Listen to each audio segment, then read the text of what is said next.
Hi, and welcome to the 2006 Canadian Rally Championship. I'm Andrew Comrie Picard, and this is my open class Mitsubishi rally car. I'm Jen Horsey, and this is my production class Mazda. And we'll be with you for the 2006 season, coast to coast. In all 4 seasons and on every kind of road you can imagine. So stay tuned and we'll bring you all the action.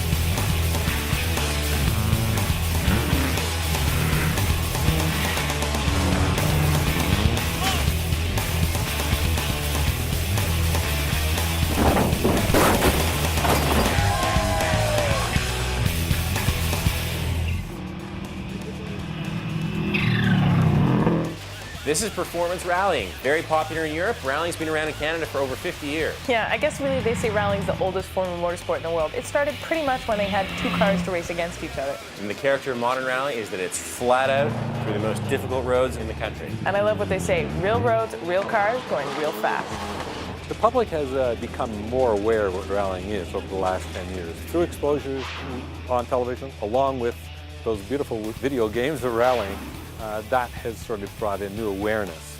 It's actually growing quite well. It's getting a lot more awareness in all the different communities.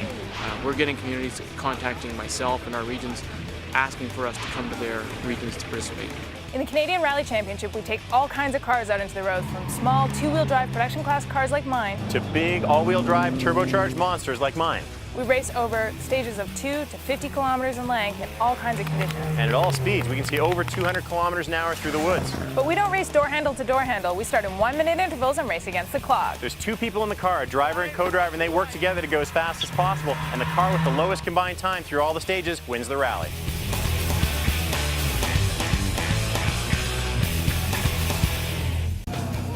I love these guys with the Swift. This is like ghetto rallying, but a great car. These guys are out there fighting it out in a tiny car. I mean, that's 1,750 adjusted cc's. It's tiny.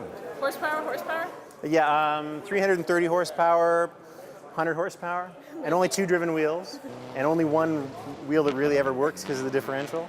So it's those guys got character. It's really interesting what you see when you come to the scrutineering area, the different cars that come in. You know, there's very well prepared cars, and there's guys who just took their street car that they commute to work in and put a roll cage and some seats in it and came rallying. And then you have other people that rally, but also want to rally in a special way. This weekend there's a guy here with a Porsche 911. I bought the car on eBay about a month ago, and the first time actually I drove it was yesterday during the recce, the practice.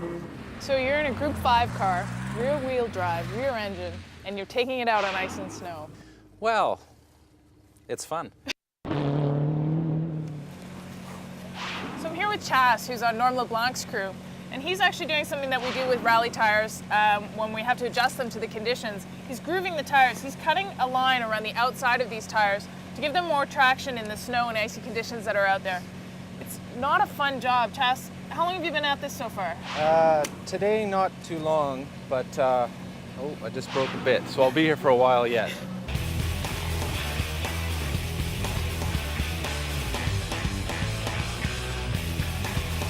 2 events into the Canadian Rally Championship, and it's been a terrific series so far. The series started off with the Rally Carcinage Maniwaki in the wilds of Quebec in February. Last year's champion, Peter Thompson, out early by going off the road. The rest of the event dominated by Sylvain Eriksson.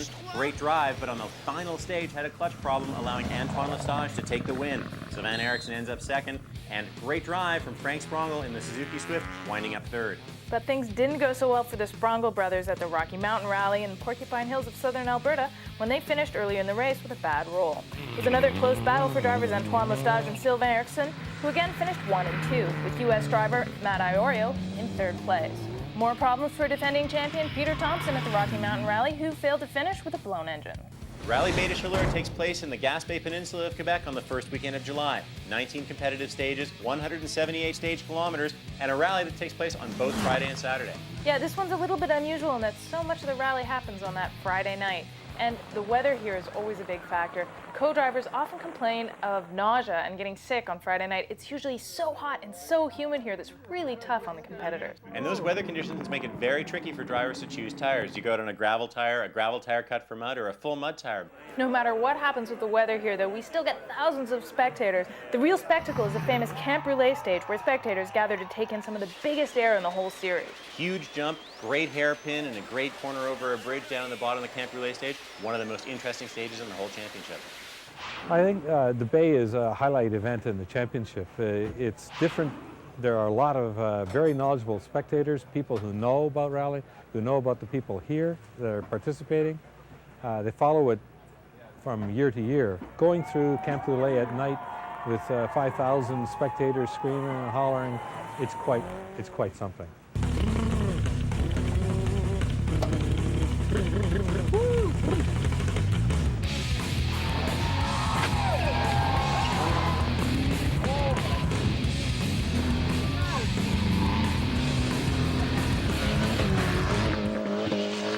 Now, you may see rally drivers sometimes do something a bit strange. If they're making, say, a left-hand corner, they may turn right slightly first and then turn left.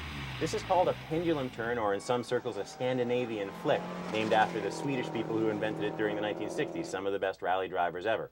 There's a method to this madness. The problem with driving a car on a slippery surface is that it doesn't turn in very easily. And if you need to make a very sharp corner, you need to transfer the weight of the car one way and then throw it around the other way in order to make the corner. So if I was making a left-hand corner, I'd turn slightly to the right, hit the brakes, get the weight on the front of the car, then turn the car into the corner to the left, throw the weight to the rear of the car, and it'll cause the car to snap around the turn.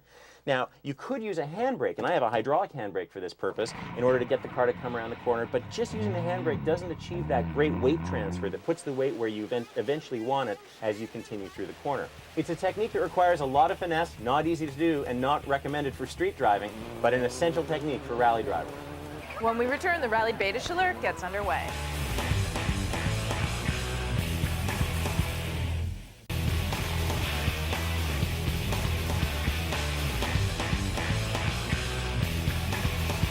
Antoine Lestage and Sylvain Eriksson can be expected to battle it out at this rally. They've been fighting each other so far in the championship and going at each other tooth and nail. But fresh from a Rocky Mountain podium, we have Matt Iorio debuting a powerful new car, and he should be a contender here. Defending champion Peter Thompson is sitting this round out, his engine's still being rebuilt after it blew at Rocky. Meanwhile, Mathieu and Laurence Fanny Lestage, little siblings to Antoine Lestage, should be flying the family name for the Lestages. There are some local teams that we expect to be really fast, especially Martin Gauvin in his Toyota MR2. This fantastic old orange Toyota, always fast here. I'd watch him for a good result. What's your plan of attack? We'll try to win again. We won last year, it went very well, and tough competition here again. Sylvain and Matt Iorio, and I know they want to stop my victories. We're going to work really hard to finish on the podium first and finish first really hard. I'm a little bit fed up to finish second. I think with the rain right now, it's going to help me a little bit because the cars start to be really a hole and it's not like fast like Iorio, Matt, and Antoine. And when it's raining like that, it's going to give me a little bit more chance. Would you be looking at trying to make it a perfect season, or is it too early to say? That would be nice, but that's not the main goal. No, I need to think like I'm fighting for a championship, maybe not try to win every event. You are working with Brian Maxwell, who's a very experienced co-driver, but not your normal co-driver. Can you tell me what happened to Dan? I understand there was a bit of a crash in the States. Yeah, the weekend after Calgary went to STPR and we had a major off, our biggest accident of our career. He got away with just seriously bruised hips and that, but he'll be back in the car for defeat, so he'll be recuperating for the next couple of months. It happened so quick. The Calgary was a lot more, and it was harder when we hit. But when we hit the tree in Pennsylvania, it was just like, boom. I almost passed out. They put me on the stretcher, put me in the ambulance, and then realistically for almost a week and a half, I didn't walk. You can see how much the car bent and deformed and how much everything flexed, but it did what it was supposed to do. Where the B pillar is, you can see that nothing. It moved a little bit, but it could have been much worse if it was a poorly built cage and wasn't reinforced or gusseted properly. And that's why I never understand why people are cheap on safety.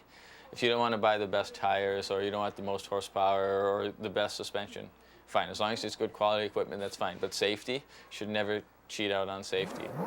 This is the first time out with this car. It's a new car, the Danny prototype DP. and it's the fastest car I've ever been in. Built it from scratch with my own 2 hands.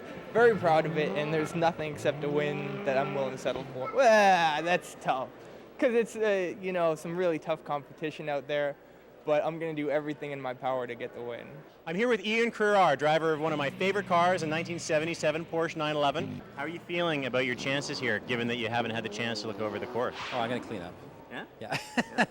Now, this is a 2-day long rally. I can tell you, having competed here myself, people fall off the road once in a while. Do you have a strategy for how you're going to deal with the 2-day rally and the length of this event?